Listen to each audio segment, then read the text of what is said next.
Tú, hipócrita lector, con Christian Warnken.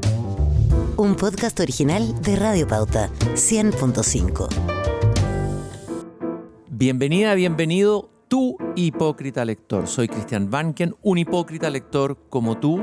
Y les recuerdo que el título de este podcast, ya lo hemos explicado otras veces, viene del poema de Charles Baudelaire, que está al inicio del poemario Las Flores del Mal, al lector, donde después de enumerar las caídas del alma, los pecados, los abismos del alma humana y del propio Baudelaire, se da la vuelta, apunta al lector y le dice: no te hagas el leso, tú, hipócrita lector, mi semejante, mi hermano. Hoy día tenemos un hipocritísima lector,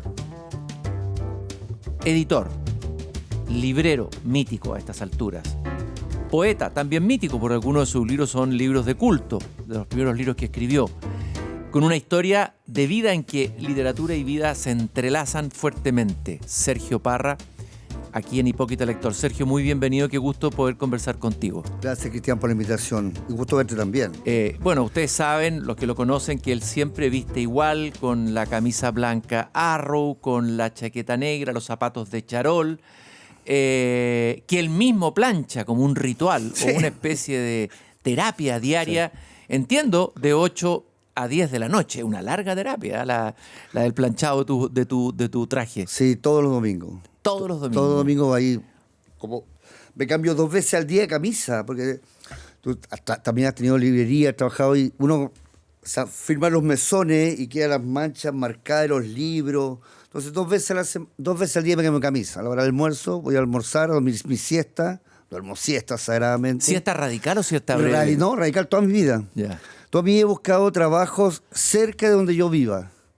Desde los 17 años empecé a trabajar. Entonces arrendaba una pieza, pero cerca de donde yo trabajaba. Entonces a la hora del almuerzo me iba, me dormía mi siesta y volvía. Yo creo que esta es la primera del año que cancelo mi siesta para venir a tu programa.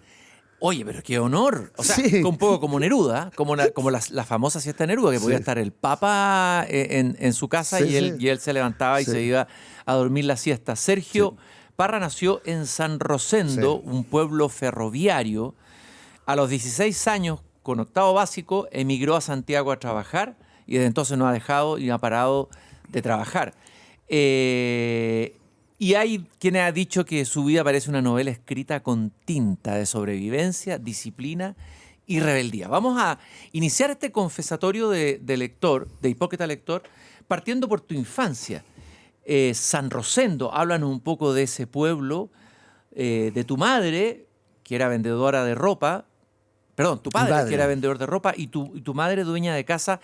¿Y cómo llegaron los libros ahí? Haznos una pequeña reseña de ese momento de la infancia. Bueno, San Rosendo era un pueblo ferroviario, era un pueblo ferroviario, pero un pueblo ferroviario donde llegaba, ahí se juntaba el ramal. Entonces todas las máquinas diésel que llegaban de Santiago a San Rosendo después pasaban a Carboneras. Entonces ahí partían hacia Puerto Montt y Conce. Entonces todos los trenes llegaban ahí, todos. Entonces después se distribuían más al sur y acá. Y yo nací en la calle Vallejo 50, ¿no? Que está como a una cuadra. Es un pueblo pequeño, que tiene el índice más de la cantidad de población más alto en madres solteras. Siempre, siempre, hasta el día de hoy. Porque, claro, los jóvenes llegan ahí y después van a buscar trabajo a otras ciudades, porque no tiene, ya el ferrocarril ya no existe, está la papelera frente en Laja, que absorbe un poco de empleo, pero ya la gente emigra muy fuertemente. Un pueblo que está detenido en el tiempo, las veces que voy, está detenido como que no ha cambiado mucho, ¿no? Bueno, y mi madre nació allá en San Rosendo, y dueña de casa, ¿no? Mi padre vendedor de confecciones, ¿no? Y entonces viajaba de San Rosendo a Conce. Su primer trabajo fue en la primera tienda de Falabella en Conce, cuando se abrió la primera sucursal de Falabella en Concepción. Y eso es una anécdota muy bonita porque estábamos un año nuevo, pasando el año nuevo con Carlos Solari, que es el hijo del fundador de Falabella. Entonces estábamos cenando y yo le digo, y justo mi padre me había contado que había trabajado en Falabella y yo no sabía. Entonces para darle una foto donde está sentado él, muy joven, en una mesa, una comida de Falabella en Concepción. Entonces le digo, mira Carlos, las 50 puertas de la vida, le dije yo, mi padre trabajó con tu padre y ahora estamos sentados juntos de nuevo. Qué bonita historia, Sí. Sergio. Ahora, ¿y los libros cómo llegaron ahí? ¿Había libros en tu casa o algún profesor que te habló de literatura? ¿O llegaste tú solo? ¿Cómo llegaron los libros a las manos de Sergio Parra, que se convertiría después en poeta y librero de una de las librerías más importantes y emblemáticas, más que una librería? Tú mismo has dicho, creo que es como un centro de pensamiento y resistencia, es la librería Metales Pesados, ahí en el barrio Las Tarrias. Bueno, mi madre era lectora con los libros que tenían ahí en la casa, ¿no? Que en el sur lo que hace se transforman las casas en un pequeño rincón que es como una biblioteca popular, que le llega a la tía, deja un libro, cambia, pero absolutamente natural. No es que hagamos un club de lectura, sino que los libros se van amontonando en una mesa, cambian una novela, son más novelas muy baratas, digamos, en esos años. Estamos hablando de los años 70, novelas baratas, novelas de aventuras, de amor, revistas de esa época. Y mi madre, pero yo creo que más fuertemente tengo el recuerdo de mi padre siempre leyendo el diario. Mi padre es un gran lector de diarios. Y yo heredé eso, yo leo los diarios todos los días. Todos los diarios en papel. Los que están funcionando hasta el día con papel, me llega todos los días en la mañana al departamento, y me lo llevo a la librería y los leo. ¿Y ahí leían algún diario de la región? ¿Un diario regional? El regional de Concepción, que el llegaba, sur. y el sur, y el Mercurio, la Tercera, y los diarios que llegaban en ese momento, ¿no? Y estábamos en el colegio en San Rosendo, castellano, literatura, pero no había un enfoque directamente a leer libros, digamos, ¿no? Que eran los libros El Ojo, El Silabario y cosas así, ¿no? El silabario mate. El silabario mate, exactamente. Pero tenía un primo, ya a los 15 años, 14 años, tenía un primo que entró a la universidad en Temuco y a literatura, Julio Pincheira. Y él tenía un profesor que después ya con el tiempo supe quién era, que era Esteban Roque Escarpa. Ni más ni menos, el puntarenense, poeta de Punta Arenas. Exactamente. Y él hacía clases en Temuco. Entonces llegaba mi primo fin de semana y me contaba lo que estaba leyendo, todo eso. Y un día llega a San Rosendo un fin de semana, estábamos en la plaza sentados conversando, porque para mí me traía un mundo de afuera, ¿no? Como... Me dice, oye, acabo de leer un poeta maravilloso, me dice, Nicanor Parra, me dice. Yo no lo conocía, poema antipoema. Lo traje, me dijo, lo pedí en la biblioteca y lo traje para que lo leáis. ¿Y te lo pasó? Me lo pasó para leer. Ya, ¿y qué te pasó a ti con el libro? No, me rompió la cabeza. Es decir, a mí estaba construyendo un lenguaje, recién un lenguaje en términos de como joven, digamos, 14 años, 15 años, construyendo un lenguaje. El lenguaje no tenía un lenguaje literario, tenía un lenguaje, digamos, de convivir, ¿no? De relacionarme con los padres, con los amigos, un lenguaje muy acotado, porque uno se empieza, no es un lenguaje, no tiene pensamientos largos en esa época, es muy acotado el lenguaje. Y leo poema antipoema y me voló la cabeza. Es decir, empecé a mirar a todos mis vecinos y a la gente y a la gente que pasaba, empecé a verlos de otras formas, como el señor de la pata de palo, ya era un poema, ya era un poema. La señora que acarreaba un chancho, ya era un poema. Es decir, Nicanor Parra me abrió el lenguaje, es decir, que todo lo que yo veía era poesía. Y eso me cambió radicalmente, digamos, la forma de mirar el mundo. Oye, aquí traje, porque sabía que este era un libro favorito, publicado en 1954, un libro fundamental en la historia de no solo la poesía chilena, sino hispanoamericana. ¿Y cuál de los poemas te acuerdas más o te quedó una resonancia de los poemas y antipoemas? No, la resonancia de poema y antipoema, el mundo moderno, Catalina, es decir, hay muchos poemas que he ido leyendo en el tiempo, pero lo que más me sorprendía era encontrarme con un lenguaje que era el lenguaje que escuchaba cotidianamente, ¿no? Porque yo había tratado de leer a Góngora, había tratado de leer a García Lorca, había tratado de leer a poetas, y no podía llegar a ellos, no podía llegar, porque quizás me faltaba lenguaje, me faltaban más herramientas, no... algo me pasaba que no... Pero cuando llegué a Nicanor Parra dije, por aquí va la cosa. Esto lo entiendo. Esto puedo ver esto en la calle, puedo ver esto en la cocina, puedo ver... esto me está hablando, ¿no? Esto me habla y me construye un lenguaje. Y a partir de ahí empecé como a leer, a buscar... lenguajes similares a esto, y estaba en los diarios, el lenguaje estaba en las noticias, en los diarios, era el cotidiano, y yo creo que fue mi primera etapa de lector, porque uno tiene varias etapas de lector en la vida, ¿no? Ahí yo creo que Nicanor Parra me abre las puertas para buscar ese lenguaje. Uno de los poemas memorables, Epitafio, por ejemplo. ¿Ah? Viejo... ¿Ah? Ese podrías leerlo. No, yo leo pésimo. ¿En serio? Lo voy a leer un pedacito para los que a lo mejor no lo tienen fresco en la memoria. De estatura mediana, con una voz ni delgada ni gruesa, hijo mayor de un profesor primario y de una modista de trastienda, flaco de nacimiento, aunque devoto de la buena mesa, de mejillas escuálidas y de más bien abundantes orejas, con un rostro cuadrado en que los ojos se abren apenas y una nariz de boxeador mulato baja la boca de ídolo azteca. Todo esto bañado por una luz entre irónica y pérfida. Ni muy listo ni tonto de remate, fui lo que fui. Una mezcla de vinagre y de aceite de comer, un embutido de ángel y de bestia. Ese remate es extraordinario. Definir qué somos. Un embutido de ángel y de bestia. Este libro entonces te partió la cabeza. Claro, porque si tú le pasas poema antipoema a alguien que quiere escribir poesía, que tenga 17 años ahora, le pasa a Novalis o le pasa a Nicanor Parra. Nicanor Parra, el primero lenguaje que hace contacto con él. Novalis se queda con las imágenes, se queda ahí, pero ¿qué pasa ahí si no tiene una construcción de lenguaje? Es más complicado. Yo por eso siempre he estado más cercano a ese lenguaje. Incluso cuando...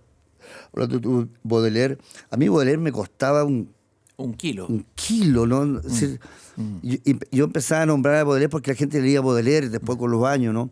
Pero entendía Baudelaire cuando después leí una gran historia del París de Baudelaire.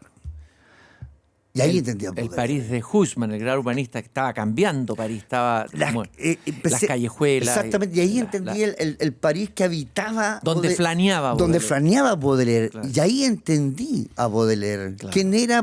Esas calles, esos bares, la orina de los pisos, los bares. Es decir, los gatos, el vino. Ahí entendí al Baudelaire. Y eso fue muy bonito también. Por eso ahí me acostumbré a los poetas, a los narradores y poetas, a buscar sus biografías y a entrar por las biografías a su lectura. Bueno, a los 16 años, como contábamos al comienzo, emigras a Santiago. Sí.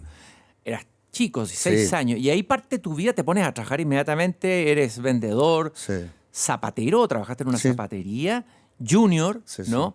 Sí. Y ahí, en esas pegas, la lectura, ¿qué lugar ocupaba? ¿Qué libros aparecieron en esos momentos? No, yo siempre yo me licencié junior a los 24 años y como siempre trabajaba por San Diego, por la Alameda, que era el lugar donde... Bueno, y San Diego pasaba por ahí, por Paco Ribano, todos los libros usados, sí, a Paco lo conocí muy joven. Y siempre buscaba, pero yo, en economía, entonces siempre tenían estas cajitas de saldo, ¿no? Estas cajitas que tenían libros de saldo ahí. Saldo. Y yo buscaba así, este nombre qué raro, abría la primera página, no sé, tanto unas monedas, pagaba, me lo llevaba, lo leía, a veces entendía, a veces no entendía, pero siempre era como formando de alguna forma, quería construir lenguaje, sentía que tenía que construir lenguaje, tenía que leer para conocer palabras nuevas, tenía que leer para mirar desde otro lado. Yo creo que para mí la literatura es la construcción del lenguaje. Yo creo que ahí partía para mí como... Porque quería escribir también. Entonces sentía que escribía y que me quedaba como una hora. Necesitabas lenguaje, necesitabas encontrar el lenguaje. Claro, porque me quedaba una hora pensando qué palabra usar. Claro. ¿Qué palabra calza acá? Oye, el Paco Ribano es un personaje que me imagino que debe interesarte. Un personaje que viene del mundo popular, de abajo. Es uno de los narradores que mejor ha contado ese mundo popular en sus obras de teatro y en sus novelas y cuentos. Sí. Bueno, es el vendedor de libros de viejo más mítico. Sí, pues. Personaje amado, odiado, etcétera. Yo tuve la suerte de entrevistarlo. Sí. Y él me contaba en esta entrevista lo que tú acabas de decir, que él tenía cajas de saldo y él esperaba que se vendieran todos los libros y el último que no se vendía, él lo tomaba y lo empezaba a leer. Claro. Y que así descubrió autores... Sí, porque ten en cuenta que, ya, claro, con el tiempo pasado y uno sabe decir, porque le llegaban muchas cajas de libros. Entonces, claro, uno no conoce todo, uno puede sacar muchos años en la librería, pero no conoce todos los autores. Entonces, de repente se le pasaban algunos y quedaban ahí. Los echaba a la caja. Claro. Entonces, uno de repente la agarraba. Eso fue con los años. Pero sí, un gran librero, tenía 2 librerías ahí. Bueno, después vinieron su hija y su hijo también trabajando en el mundo del libro. En eso yo estaba en los libros de San Diego, estaba a la entrada de Las Tarrias, había otro librero más, ¿no? Que ya no existe, ya a la entrada de Las Tarrias, que tenía un altillo. Y estaba Bravo también en el Mulato, en esos años también, de libros usados también. Claro, ese también. El Bravo, sí. Bravo, sí. Me acuerdo perfecto. Oye, bueno, y de ahí pasas, en Santiago hay un barrio muy importante en tu biografía, que es Franklin. Sí. Y me gustaría que hablemos de ese mundo, un mundo bastante literario en el sentido de literatura callejera, sí, con marginalidad, violencia. Háblanos un poco de tu paso por Franklin. Franklin es del año 80, Franklin era el barrio Matadero, estaba el Matadero funcionaba porque hubo un incendio y sacó el Matadero Franklin, donde por calle Bio Bio estaba la línea ferry, llegaban los trenes y bajaban todo el vacuno para la faena, digamos, de lo ahí. Y tú veías estos caballeros matarifes, y con digamos, ¿cómo se llaman esto? Un fajo. Una faja, digamos, con el puñal que andaban ahí, o con como un estoque, ¿no?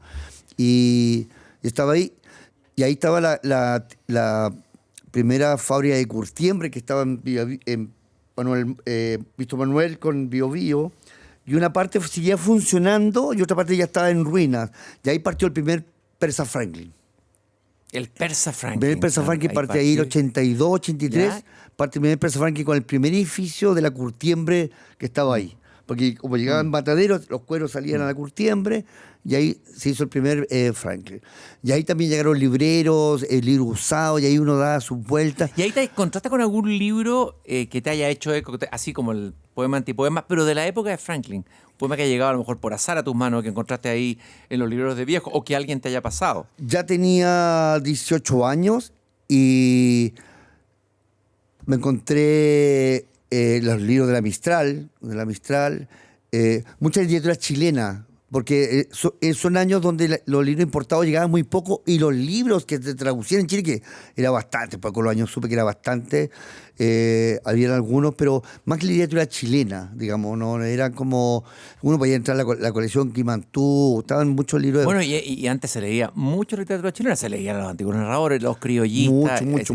Se leía en los colegios, estaban ahí muy presentes, habían colecciones de libros. ¿Y hay algún autor chileno de esos que recuerdes o que te haya interesado?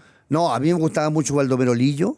¿Ya? Porque era también que siempre me gustaron mucho esas escrituras biográficas, digamos, de personajes.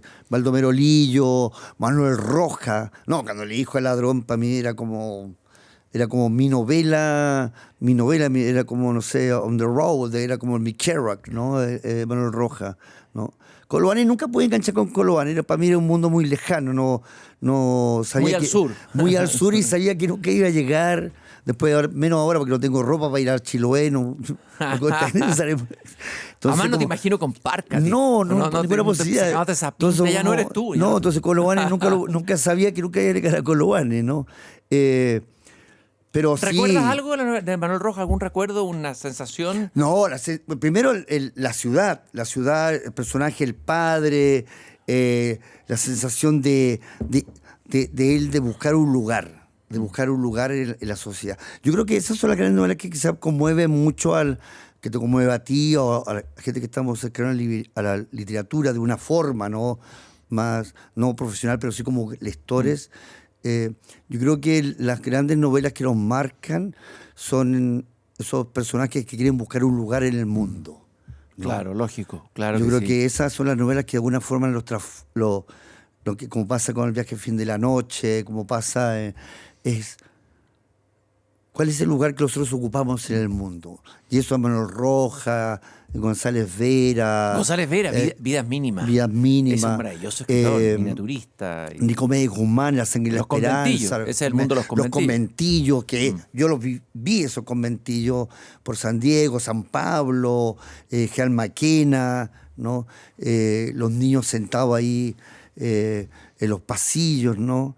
Son novelas que de alguna forma reflejaban lo que estaba viviendo en la sociedad. Y entiendo, leí en una entrevista que a ti te interesa la literatura que está ligada a la experiencia. O sea, no la literatura que se hace desde la literatura, porque hoy día hay mucha literatura del escritor que se mira a sí mismo, se mira al ombligo, ¿no es cierto? Sí, sí. Hay como un onanismo literario, pero a ti te ha gustado siempre la literatura ligada directamente a la vida, a la experiencia. Esos son los escritores que parece que te han fascinado. No, toda mi vida me han fascinado esa literatura de la experiencia, digamos. Más que la experiencia, es decir, como lo que te decía, decir que el escritor... La pregunta también que se hace un escritor, un intelectual, es ¿qué lugar yo ocupo en la sociedad? Yo creo que las grandes novelas es que de esa forma biográfica es qué lugar ocupan sus personajes y cómo modifican ese mundo, ¿no? Cómo lo modificamos, cómo... ¿Podemos modificar algo? ¿Podemos cambiar algo? Yo creo que sí, yo creo que muchas novelas que hemos leído, muchos poemas que hemos leído, sí han modificado nuestra forma de mirar el mundo. Baldomero Lillo, sin ir más lejos, Baldomero un Lillo, impacto social a largo sobre plazo. La pobreza, porque yo cuando empecé a leer esos libros de ese mundo, yo no me sentía pobre ya. O sea, no como me cambiaron la vida en términos que todo el mundo trabajaba. Yo tenía 17 años, 18 años, trabajaba de junior, y todas las novelas que yo trabajaba, los personajes trabajaban. Entonces, como que para mí era parte, como que era parte de mí también. Yo era parte de esos personajes. Oye, ¿es verdad que también cogoteaste? Te leí en una entrevista eso. ¿Cómo fue eso? ¿Cómo fue ese ¿En Franklin fue eso? En barrio Franklin era un barrio que había mucho, digamos... Pero el delincuente de años atrás, el Lanza, digamos. El Lanza, claro. El ladrón de Hijo Ladrón no es el mismo ladrón de ahora, no. ni el Lanza de entonces no es el mismo. No, yo creo tiene que nada que ver con el sicario. Sí, ¿no el Lanza al lado de lo que está pasando ahora es un romántico. Es un romántico viajero, un romántico asaltante, claro. Y teníamos un grupo de amigos que eran Lanza, que yo llegaba ahí a mi pieza a dormir y a la tarde salía a la tarde y hacíamos pichanga, jugábamos, dejaba mi cosa, hacíamos pichanga, y las Lanzas salían a robar. Y un día íbamos caminando para la Plaza Bogotá, que había un carrito que vendía hot dog completo, y ya no teníamos plata. Y de repente venía un caballero ahí con su bolso, obviamente un obrero de haber sido, y lo paramos, le pedimos la plata, igual. Pero hay una cosa que si tenías, no sé, 5.000 pesos o, no sé, 500 escudos, le dejábamos algo para que se fuera y el resto lo llevábamos. Eran decentes, no lo dejaban botado al descampado en medio de la carretera. No, nunca le pegaba. Sí, la cuchilla ahí, toda la cosa ahí, pero nunca, es decir, lo hice una vez y no fue grato. Es decir, en ese momento sí, muy adrenalina. Muy adrenalina. Para alguien joven, pero después no lo vimos hacer más. No. Yo no participé más en eso. Probablemente hubiera seguido participando, pero no me sentí cómodo. Recuerdo una anécdota que a Neruda una vez alguien lo cogoteó y cuenta que lo cogoteó y parece que el cogotero lo reconoce. Y dice, ¿usted es Pablo Neruda?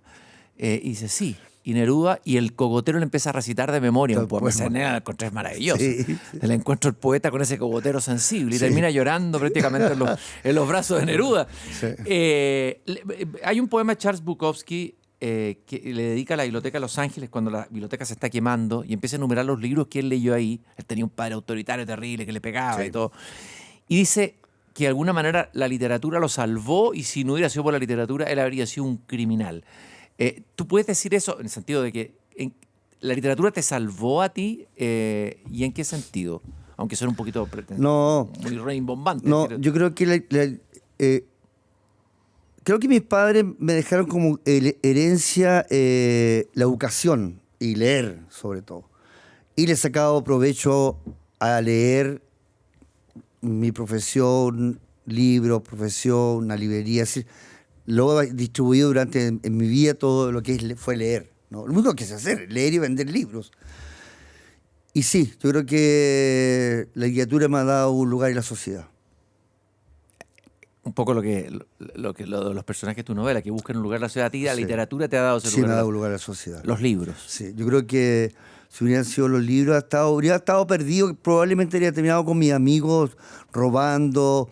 Yo creo que habría sido un delincuente. Yo creo que no tengo problema de decir tampoco una forma romántica, pero era más fácil en ese momento que yo estaba en la vida ser un delincuente que ser un profesional o entrar a la universidad. O no tenía redes sociales. Entonces, cuando no tienes redes sociales, un amigo que sea abogado, es muy acotado. Es muy acotado el mundo cuando no tienes redes. Y en ese momento yo tenía mi pieza, mis amigos que eran lanzas, jugábamos a la pelota, tomábamos cerveza, conversábamos, unos cigarros y caminar. Patear la calle. Entonces era muy fácil caer ahí, ¿no? Bueno, y veámoslo ahora, ¿cuántos niños hoy día están terminan siendo soldados del narco? ¿Y por qué esto es tan importante que los libros lleguen a ellos? Exactamente. A través de la educación, a través de la cultura, a través de, bueno, en fin, ¿no? Sí, un libro puede salvar a uno de esos niños. Estás escuchando un podcast original de Radio Pauta, 100.5. Bueno, hay un hecho muy importante, un encuentro. Estás arrancando en una manifestación en plena dictadura militar. En el año 1983 estás arrancando Carabinero y te encuentras, o algo pasa con un personaje que va a ser muy importante para ti, que se va a convertir en un amigo, un escritor notable, que es Pedro Lemebel. Sí. Cuéntanos cómo fue ese encuentro y qué pasó ahí. Yo trabajaba de junior en una tienda de ropa en Alameda, llegar a Matucana. Y yo siempre a la hora del almuerzo tenía una radio chiquitita y escuchaba la cooperativa, ¿no? Entonces ahí anunciaban que se juntó gente en tal lugar. Y yo sabía que como al mediodía en el Paseo Humada con Alameda siempre se juntaba un grupo ahí, tirar panfletos, y una cosa muy simbólica, así, panfletos. Y un día voy a mi recolación, me entero que va a haber una protesta, voy a la recolación y llego a Humada con Alameda. Están ahí la gente como no se miraba porque no había como mantener mucho rato la mirada en las personas porque no sabías con quién estabas al lado, ¿no? Claro. Y de repente ya empiezan a tirar panfletos, los bolsos, toda la cosa, empezamos a gritar y va a caer. Yo estuve ahí en varias aspectos. Sí, va a caer, dictador. Y de repente todo el mundo, y no sé por qué todo el mundo corre en un momento, como que alguien dice, ¡ay, vienen! Y uno corre, se va con todo. Y claro, cruzamos por el frente y está la iglesia, está la calle Londres, Nueva York. Y los vamos metiendo por ahí, y por el otro lado se metieron por San Francisco, Nueva York, un piquete de carabinero con un piquete de carabinero, pero así, encima. ¿Sí? Y de repente voy corriendo así, y alguien me toma del hombro y dice, por acá corramos. Y me saca por el otro lado, por el Serrano, ¿caché que se abra así? Sí. Serrano. Y damos la vuelta y terminamos en el Cerro Santa Lucía sentado en un banco. Yo todo esto, en toda esta persecución y carrera, nunca me fijé en la persona que iba corriendo al lado mío, sino que me llevaba agarrado y me llevaba. O sea, ¿te salvó? No, me salvó. Fue un ángel. Un ángel que apareció y te salvó, un ángel urbano. Sentado en un banco de Santa Lucía y de repente lo quedo mirando y digo yo, gracias. Le dije yo.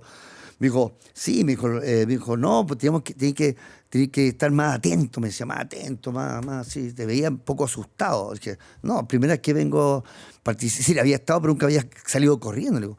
Entonces le digo, me dice, ¿cómo te llamas? Le dije, Sergio Parra. Le dijo, ¿y qué haces? Soy Junior, le digo yo. ¿Y de dónde eres? San Rosendo. Me dijo, y dije, ¿tú cómo te llamas? Pedro Mardone, me dice. ¿Y tú qué haces? Soy profesor, me dice. Ya. Pero largo, un morral. Y empezamos a hablar, me dijo San Rosendo, la Carmela, así que te gusta hacer. Y ahí, esa conciencia de la vida, que eso es la literatura que hace, ¿no? Que ya nombrar un libro, un autor o algo con literatura, inmediatamente se produce un diálogo. ¿Y cuál fue el libro en ese caso? No, empezamos a hablar de literatura chilena, Manuel Rojo, es decir, hablar de poesía, ¿no? De la poesía. El Pedro era mucho más lector, tenía había estado en la universidad. Pero esto de hablar de libros, ya aunque diga, me gusta leer, ya con la persona que estás al lado, que no conoces, ya se hizo un vínculo. Uh-huh. Aunque lea los diarios, pero ya leer, como que... ¿Y qué significó para ti Pedro Lemebel? Bueno, a nivel humano, pero también literario, en el sentido, ¿qué te abrió, en qué te inició Pedro Lemebel? No, ahí fuimos amigos. Pedro no había publicado nada en ese momento, yo tampoco nada. Me invitó a que fuera a la SES porque estaba en un taller literario él ahí. Y pasaron meses y fui a la SES de escritores y dije, bueno, llego así, no conocía a ninguna persona conocía ahí.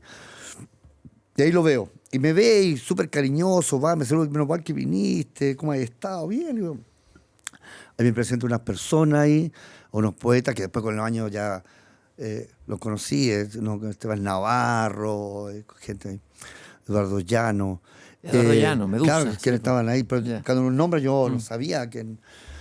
Y de ahí nos fuimos a un bar a tomar, y ahí nos hicimos amigos, y iba a buscar el trabajo, me esperaba afuera del local comercial, de esta tienda de confecciones, y veníamos caminando por la Alameda, hablando de todo, conversando de todo, de política, y él con un lenguaje que ya tenía un lenguaje casi construido porque su oralidad era increíble como te contaba una historia de, no sé, 20 cuadras, te contaba una historia.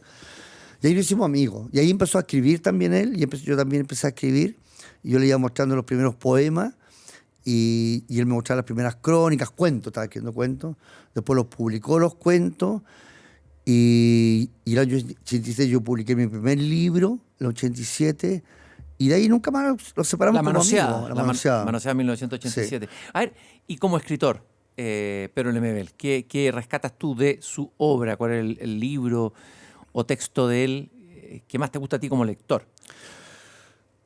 Yo creo que la esquina de mi corazón, la esquina, Adiós Mariquita, son los libros de grandes crónicas.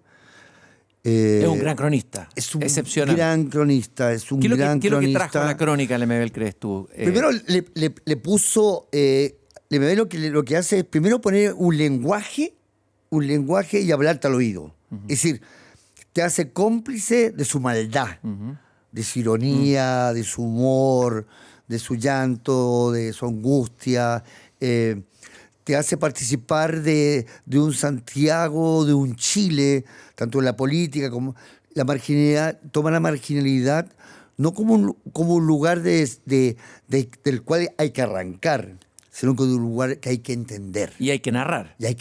Claro. Entonces, un poco lo mismo que te pasó con Parra. O sea, es el tipo de apertura. Exactamente. O sea, Parra te muestra que la poesía no es la poesía que se hace en el Olimpo, sí, sino que se hace en la calle. Y aquí Lemebel te muestra que la calle, que ahí está la vida y ahí puede estar la literatura. Está la literatura, ¿no? Te cuento que yo los primeros poemas que escribí de La Manoseada, que se los pasé a Pedro, y yo era muy reacio a leer poesía a público, ¿no? Y Pedro empezó a leer esos poemas en algunos recitales y se los pasó a la Bala Manrique, a otras poetas más que leyeran los poemas que yo escribí y todo eso ahí. Y publicamos paralelamente, sí. Cuando yo publico La Manoseada 87, Pedro no había publicado todavía ningún libro de crónicas. No había publicado ningún libro de crónicas, había publicado recién tú lo viste todo el proceso de hacerse escritor, ¿no? Yo lo vi, le revisaba. Yo primero leí las crónicas y leí las crónicas y antes ahí. Entonces se me decía, pues, yo le decía viejo y él me decía viejo. Ajá, ya. Yo decía, oye viejo, vi que te publicaste la crónica de La Nación, pero es un refrito de la crónica no, pero quédate callado. Yo la conocía de memoria su crónica. Bueno, esa amistad tiene que ver también con un movimiento cultural de los 80, el Trole, Matucana, todo ese mundo que había ahí, que era un mundo muy vivo de performance, de poesía, de política, el cine Normandí. Hablemos de esa poesía, porque tú publicaste poesía. Yo dije, tu primer libro se ha convertido como un libro de culto, muchos lo buscan, La Manoseada, luego poemas de Paco Bazán, 93, y Mandar al Diablo al Infierno. Pero después como que cierras el boliche de la poesía. Sí. Y ahora regresas, no, lo vamos a preguntar al final. Ya, tu poesía, ¿cómo se fue haciendo esa poesía? ¿Y qué poetas, aparte de Parra, te sirvieron a ti también como iniciadores y como maestros en tu escritura? Yo creo que en el primer libro, La Manoseada, yo creo que hay una fuerte, digamos, mirada al mundo a partir de Nicanor Parra. Yo creo que si hubiera leído a otros poetas ingleses o franceses, yo creo que no hubiera encontrado ese lenguaje. Yo entendía que yo nunca he sido un gran lector de... leo toda la poesía universal, que en parte la leo, pero tengo que reconocer, muchas no la entiendo mucho, es decir, te digo honestamente, ¿no? No la entiendo mucho, me encantaría saber idioma para poder entenderla mejor. No, yo siempre he estado muy ligado en la poesía a la lengua española, latinoamericana sobre todo. Me encanta la poesía latinoamericana. La peruana, Cisnero, Belli. Antonio Cisnero, poeta peruano. Antonio Cisnero, Cardenal en su momento. Sí, a mí me gustaba porque como quería construir mi lenguaje, entonces las traducciones me hacían bien, pero no. Ahora ya leo con tranquilidad. Estos últimos 20 años que he estado sin escribir, he leído más poesía de otros mundos, digamos. Mundos, de inglesa, francesa, me he reencontrado con Baudelaire, me he encontrado con Verlaine, me he encontrado con Mallarmé, porque durante los últimos 20 años me he dedicado como a leerlos, digamos, a leerlos con tranquilidad y que no me enseñen nada y que sino que leerlos por placer, no para que me construyan me hagan crear un libro, me hagan encontrar la poesía ahí. ¿Y qué pasó? ¿Por qué dejaste de escribir poesía? Porque no tenía nada más que decir en ese momento. No tenía nada más que decir. Yo tenía una relación con la poesía sana, digamos. Sana. Me gustaba escribir. Pero no estaba haciendo carrera literaria. No, me gustaba escribir. Y después, como que no tenía nada que decir. Vieron la transición. Yo venía de un mundo muy desbordado, de mucha calle, noche, alcohol, venía con un mundo así muy... Y eso cambió también, se modificó la sociedad, lo que estábamos en la calle se lo subimos a la vereda, entonces como todo cambió, y ahí me puse a leer, dije, no, bueno, cuando tenga algo que decir, volveré a la literatura, y si no hay nada que decir, bien. Te has definido como un poeta retirado y un alcohólico retirado, y has dicho que son dos enfermedades crónicas. Sí. ¿Ah? Y es verdad, porque ahora recaíste, volviste y estás publicando, entiendo, un libro de poemas. Estoy escribiendo un libro, que no sé si voy a ver cómo queda, un libro, pero estoy tomando con mucha calma en términos... No lleva cómo entrar, porque ahora es muy difícil. Yo creo que entiendo a los poetas jóvenes que cuando converso con ellos, es muy difícil meter un poema ahora, ¿eh? No es fácil. Imagínate. No hay revistas de poesía. Al internet uno puede escribir lo que quiere y sube y da lo mismo, nadie te dice si es bueno o malo, es más, te pueden hacer No hay reventar. filtro, pues. No hay filtro, no hay editor. Una revista de poesía vive un editor, le leía los poemas. Entonces los chicos ahora no hay donde tirar sus primeros poemas, ¿no? Y en eso estoy. ¿Y qué estás buscando en este libro? ¿Qué te llevó a escribir este libro? ¿La búsqueda de qué? Yo creo que en los últimos meses la vulgaridad, en que cambiamos de una sociedad que era como, teníamos nuestros códigos, nuestros COA, había una vulgaridad, pero una vulgaridad como menos compartida, ¿no? Digamos, estaba, digamos, suscrita, digamos, a cierto juego y a un cierto humor, digamos, Ya una cierta ética, ¿no? Y a cierta ética, ¿no? Y ahora hay una vulgaridad en la política, hay una vulgaridad en la forma de ver la ciudad, la forma de habitar la ciudad. A mí me sorprende mucho la vulgaridad con que se habita la ciudad ahora. Es decir, como que no le interesa la polis, no le interesa la democracia. Me saltó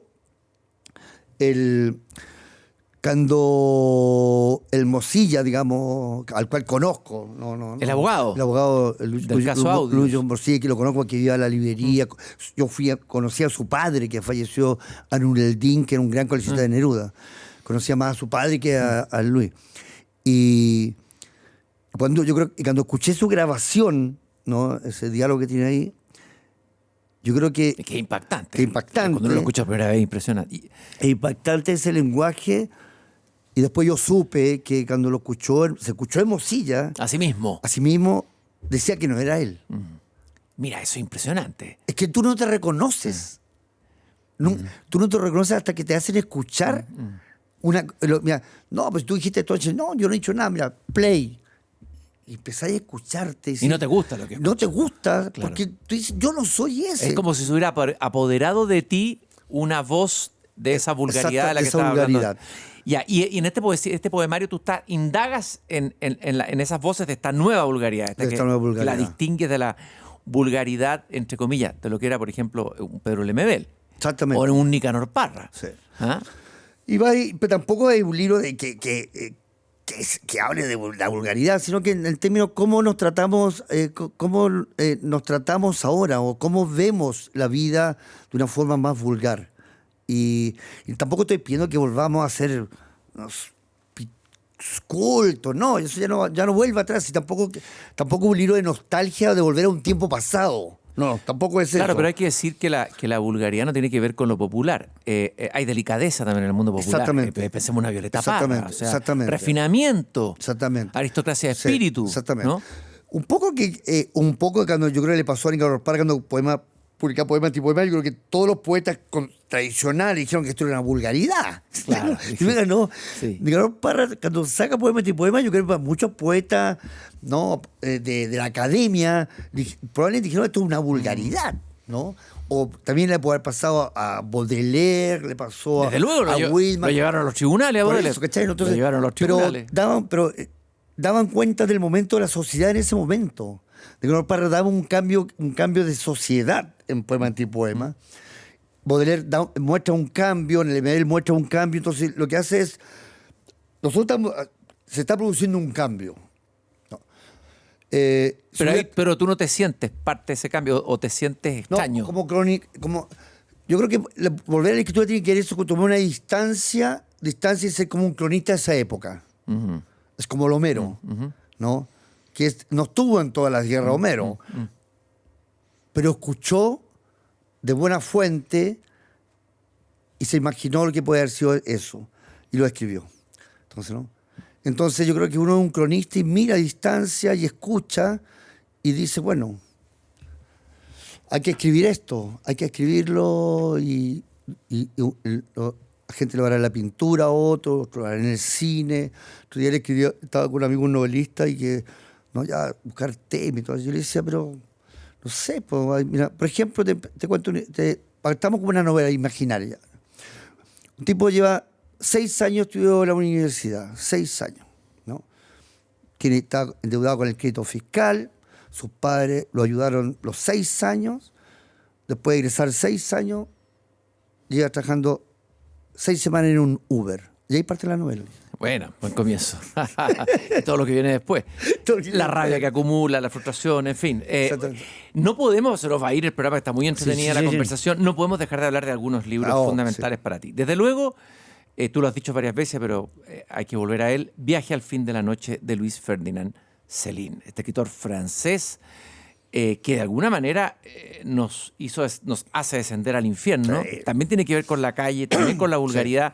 ¿Qué te pasó a ti con esta novela? Y tú trajiste aquí una edición en español maravillosa. Según lo que me acabas de decir antes de entrar al programa, es la primera edición del Viaje hasta el fin de la noche, editada en México por editora latinoamericana.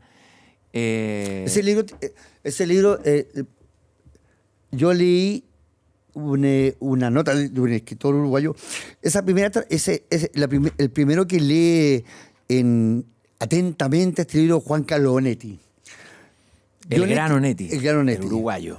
Y él con un amigo Robinson, nunca sé igual el apellido, se pone a traducir la novela. Y Ángel Rama, que estaba a cargo de la editorial Marcha en Uruguay en los años 50, van y le entregan el manuscrito y Marichal dijo, este es un escritor fascista, muy controvertido, no podemos publicarlo. Y se publica en México con el traductor de Armando Bazán, que Armando Bazán es Juan Carlos Onetti. Juan Carlos Onetti. Y como para que no lo funaran, digamos, en ese término de su año, escribe una anticrítica al libro, firmada por Onetti. Diciendo, tengo que tomar distancia y no me acusen de casi que soy también admirador de Céline fascista. Entonces hace una contra publica en un diario así, piñufla de Uruguay, una contrarreseña al libro. Oye, ¿qué te pasó a ti con el viaje? Así como te abrió la cabeza Nicanor Parra, ¿qué te abrió? ¿Qué parte de la cabeza o del alma te abrió este libro? Yo creo que la novela para los lectores comienza en una plaza donde hay dos personas, ¿no?, con una apatía y un tedio y una mirada del mundo donde no cuentan que no hay nada frente a ellos. Y ven una marcha de soldados, ¿no?, que van desfilando. Casi en euforia, ¿no? En una euforia responsable. Van al infierno, pero no saben que van al infierno. Y ven esto y dicen, esto es parte, es decir, vamos. Y se meten en esta cosa así, y terminan parte de una novela ahí de este personaje que es un doctor, pasa ahí, después se va a Nueva York. Se enamora de una bailarina, entre prostituta bailarina, tiene una amante. Quizás hay uno de los capítulos más hermosos cuando está en la estación de Nueva York y despide a Molloy, y que quizás unas páginas más bellas de una despedida que uno puede realizar a una mujer, que es extraordinaria. Y una novela que me conmovió mucho por el lenguaje, por los mundos que toca. No sé, para mí una novela que... A ver, el otro día leía a un escritor que decía que a él le parecía curioso cuando alguien llegaba a tu casa y decía, oye, acabo de leer una novela extraordinaria. Y él le decía, ya, dime 3 líneas. Entonces, es que la tengo en la cabeza, no me la puedo sacar de encima. Entonces no es tan extraordinaria, sino que te invadió la novela. Por un segundo te invadió su lenguaje y te invadió su mundo. Yo creo que esas son las novelas que perduran, son las que te invaden toda la vida. ¿Qué otra novela te invadió, así como te invadió? Dame unas 3 novelas que te hayan invadido. Es que me han invadido... Así, yo creo que la última novela que me invadió, y también tiene que ser por una cosa más biográfica, que invadió fue Stoner de sí, precioso. Eso me invadió. Cuéntanos un poco rápidamente al que no la conoce. Stoner, yo creo que las pocas novelas que uno puede ver donde un personaje lo ve salir de su casa, ingresar a la universidad y verlo morir en su cama. Es decir, tú acompañas a este personaje en todo su viaje hasta que lo ves morir. Una novela de una carga humana en términos... se le llama a ese género novela de academia, digamos, porque todo transcurre dentro de una universidad. La idea de tener amigos, la idea de construir un matrimonio, y ese matrimonio no resulta. Después tiene una hija, y es que es una novela demoledora. Realmente bella. Bueno, y Sergio Parra se convierte en librero. Damos un salto. Con una socia, Paula Barriga, funda en el año 2003 Metales Pesados. En el corazón del centro, ese centro que le ha tocado vivir todo, estallido, pandemia, toda la historia que ha pasado. Bueno, todo el centro está lleno de historia, lleno también de referencias literarias. A esa librería iban escritores como Armando Uribe, Ilustre Vecino, Germán Marín, lector exigente y narrador y además editor, Pablo Azócar, Claudio Bertoni, tantos otros que pasan por esa librería. Y lo que decíamos, más que una librería, es un centro de pensamiento, de resistencia cultural, así lo has definido tú. A ver, te quiero pedir, no una fórmula, pero ¿qué es para ti la esencia del librero en tiempos en que los libros los podemos adquirir por internet, a veces incluso hasta más barato, y a veces no encontramos y nos enojamos con la librería cuando no encontramos los libros? ¿Qué hace sentido para alguien de tener que ir a una librería y qué hace sentido de tener una librería hoy, en el mundo donde podríamos conseguir los libros a través de las plataformas digitales? Sí. No, yo creo que primero es mi profesión, y como profesión, como lo haría un buen médico, un buen abogado, atender al lector, ¿no? Y que ese lector salga con el medicamento correcto. Y si soy abogado, que no llegue a la cárcel. Entonces, cada libro que se lleva a alguien, sé que es un libro que lo va a leer y va a volver. El día que yo le pase el libro equivocado, no va a volver. Claro, el médico se equivocó y en vez de mejorarme me enfermó. Obvio. Entonces yo tengo que saber, normalmente yo converso con los lectores. ¿Qué te gusta leer? Por favor, último. Pero vas indagando, es como... Sí, voy indagando. Es una pequeña entrevista. Indagando, conversando, viendo qué ha leído lo último, esto. Y tienes ahí una intuición, tú tienes una capacidad intuitiva de percibir aquello, ¿no? Sí. ¿Ya? Uno ya se va formando ya y normalmente como leo bastante, entre la conversación, 3 palabras, uno ya más o menos sabe que esta novela le va a gustar. Y tomo la novela y le cuento la novela de alguna forma y digo, bueno, si no le gusta me la devuelve. Claro, buena. Sí. Claro.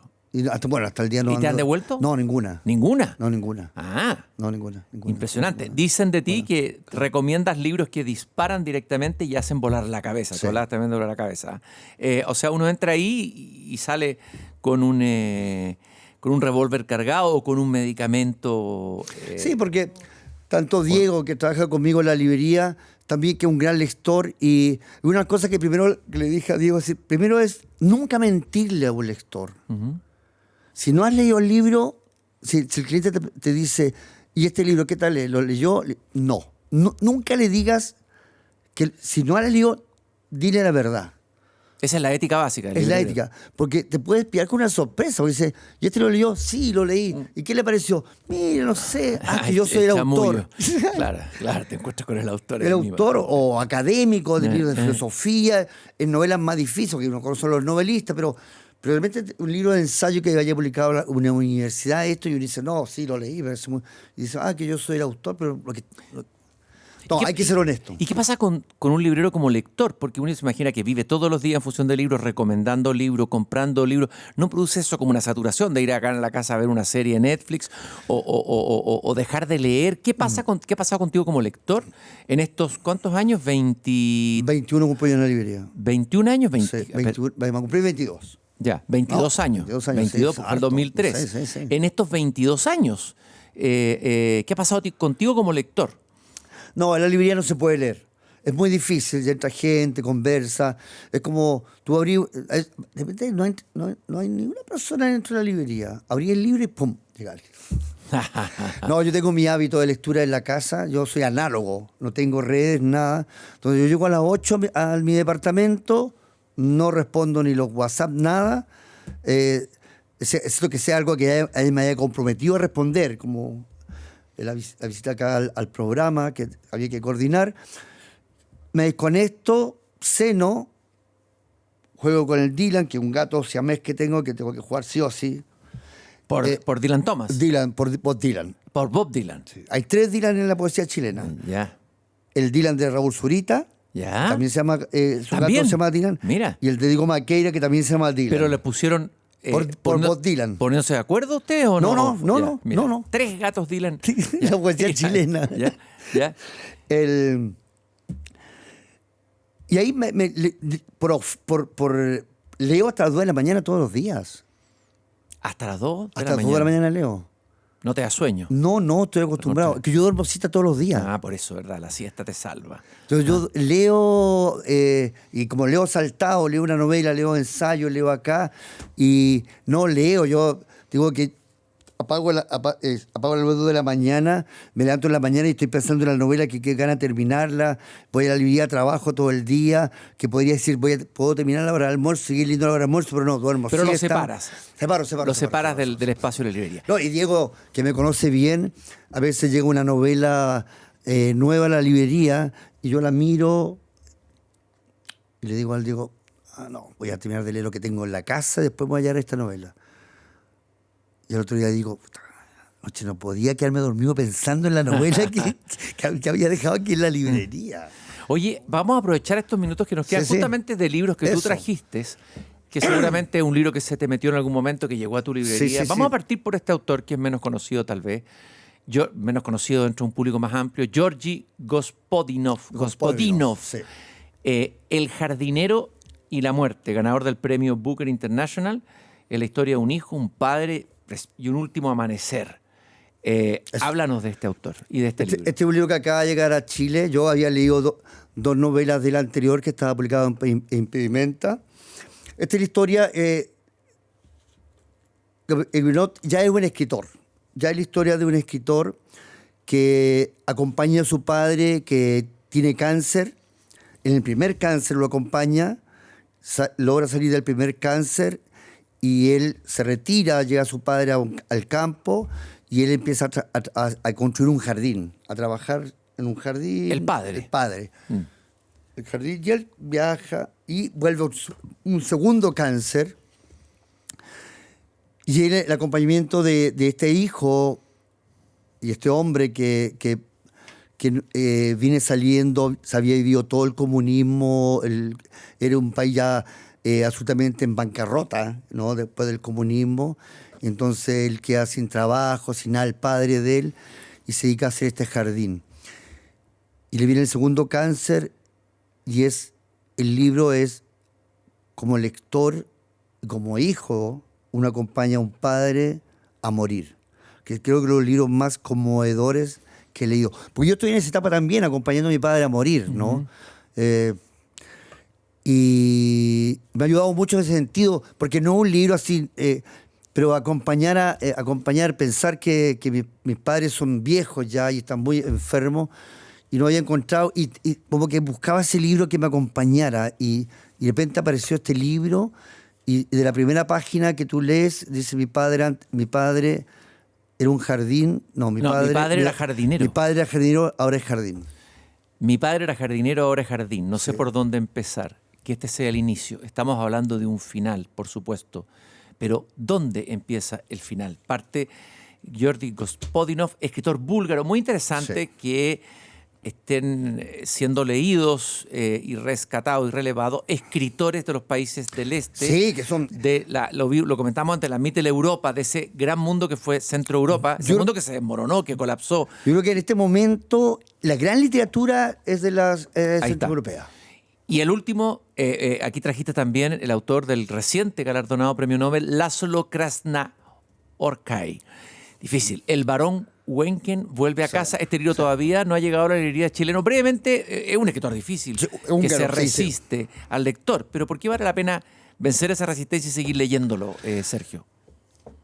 Una, porque más allá de dejarse llevar por el lenguaje que construye y la historia que va construyendo László, ¿no? Uno se puede encontrar en una página donde no hay punto aparte, no hay nada. Es un torrente, pero siempre te estaba acompañando. No es un lector, digamos, que no lo puedes leer ni en el metro, ni en la micro, ni en un café. Es un lector que te exige sentarte a leerlo, ¿no? Esta es la historia que ya me lo estoy terminando, la historia de un varón, digamos, también húngaro. Cae el comunismo, todos estos pueblos que quedan en la ruina, todo esto, y la poca plata que tiene se va a Argentina, y como varón se da la gran vida y se gasta todo. Vuelve a su tierra natal de Hungría, y bueno, vuelve el varón, ¿no? De la última, digamos, como la clase alta, digamos, de esta ruina europea, digamos, centroeuropea, y el alcalde espera recibirlo, porque piensa que viene con plata, que va a ayudar a ese pueblo a salir de la miseria, ¿no? Y el tipo viene sin ni un peso, se encierra en una casa que ya es una ruina, ¿no? Está escondido, aparece una hija que no había reconocido él, con un megáfono, gritándole las barbaridades más grandes, que la abandonó, y el alcalde por un lado, con una medalla, tratando de ponerle de condecorarlo. Se ha dicho que este es un escritor apocalíptico. Buenísimo. Se ha dicho que es apocalíptico, sí. que por eso que es un libro que vale la pena leer hoy día. Vivimos tiempo sin caer en la paranoia, apocalípticos o preapocalípticos. Todas las señales nos llevan en esa dirección. Sí. El libro va a llegar pronto. Venga pronto. Yo creo que para los lectores, para que conozcan László, que no es un escritor, digamos, fácil, pero cuando uno ingresa a él, yo creo que es el mejor Nobel que Foss, digamos. A mí me gusta más él. Que John Foss, el noruego. Sí, me gusta más László. Yo creo que Guerra, y yo creo que los libros que podría perfectamente conocer ahí. No nos queda ni un minuto, pero Sergio trajo otros libros y como no aprovechar a este escritor, lector, editor, porque tiene una editorial también, Metales Pesados, librero, que recomienda libros que disparan directamente y hacen volar la cabeza. Tú trajiste Última carta a un lector de Gerald Murnane. Una frase, 2 frases sobre él. Gerald Murnane puede haber sido el otro segundo premio Nobel. Si hubiera ganado en Laszlo, seguro hubiera ganado en Laszlo. Es un escritor australiano. A los 82 años, él ha publicado varias novelas en varias editoriales independientes en España. A los 82 años, pandemia, él se encierra a escribir. Él queda viudo, se va a vivir a la frontera, al final de Australia, ahí donde los canguros perdieron todo. Y se va a vivir con el hijo y se lleva todo su archivo, todo su archivo, papeles, manuscritos, y hace una pieza rodeada de archiveros metálicos, y al medio instala una cama de campaña. ¡Oh, qué elegante! Y las mañanas duerme ahí, el de la mañana se levanta, guarda la campaña y empieza a trabajar en sus manuscritos. Y durante toda la pandemia revisó sus 16 libros que había publicado hasta ese momento. Entonces empezó a tomar notas.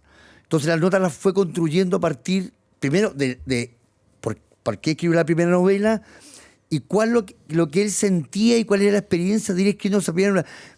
Es un libro que para mí es una lección de literatura, de términos de este personaje, como va reflexionando, toma de pretexto sus libros para hablar también de la condición humana, de los cambios sociales, porque todo libro, mientras se escribe, van ocurriendo simultáneamente hechos en la vida y en el mundo. Que obviamente que se cruzan y entran en los libros. Bueno, no va a poder comentar los otros, pero los dejo enunciados: Pánico y ternura de Paz López. El último ensayo Paz López, ensayista, doctora y teoría del arte académica del Deber de la Chile, ha publicado varios libros, Velar la imagen, etcétera. Extraordinario. Tiene una excelente pluma y una excelente sensibilidad. Y luego Alfredo Andoni, Serpiente. Esta es la primera novela de él. Es una novela. También chileno. No es chileno, muy joven, su primera novela. Es una novela que transcurre entre el año 69 y 73. Es el mundo homosexual de esos años, ¿no? Entonces cruza política y homosexualidad. Entonces todo el Bosco, la Carlina, la Plaza de Armas, los Juegos Diana cuando están en el Bosco, lugares míticos. Claro, los Juegos Diana donde está en la Alameda. Todo ese mundo que se mezclaba entre travestis, pero de sus años, digamos, ¿no? Y va contando la historia política sexual de Chile, que es extraordinario. Con un lenguaje que yo creo que después del MB y después de Reinaldo Arena y de algunos latinoamericanos, creo que la primera novela, digamos, bien escrita de ese mundo homosexual narrativamente de los años 60, 70. Sergio, te quiero agradecer tu entrega, tu pasión, agradecerte también porque sostengas y sigas sosteniéndose el lugar de resistencia humanista que es la librería Metades Pesado, ahí en la calle José Miguel de la Barra. A quien no escucha, vayan a visitarla, vayan a conversar para que les dispare en la cabeza o en el corazón Sergio Parra. Muchas gracias, Sergio, por esta conversación. No, gracias a ti, gracias por la conversación. Y bueno, siempre hablar de libros es lo mejor que nos puede pasar en la vida. Y nosotros nos volvemos a encontrar en un próximo podcast. Si te gustó esta conversación y quieres buscar las otras, las puedes encontrar en la página de Pauta, pauta.cl. También están en Spotify. Y todos los viernes a las 7:30 se estrena el capítulo nuevo como este de Tu Hipócrita Lector. Hasta la próxima, queridos hipócritas lectores, mis semejantes, mis hermanos. Gracias. Tu Hipócrita Lector, con Christian Warnken. Un podcast original de Radio Pauta 100.5.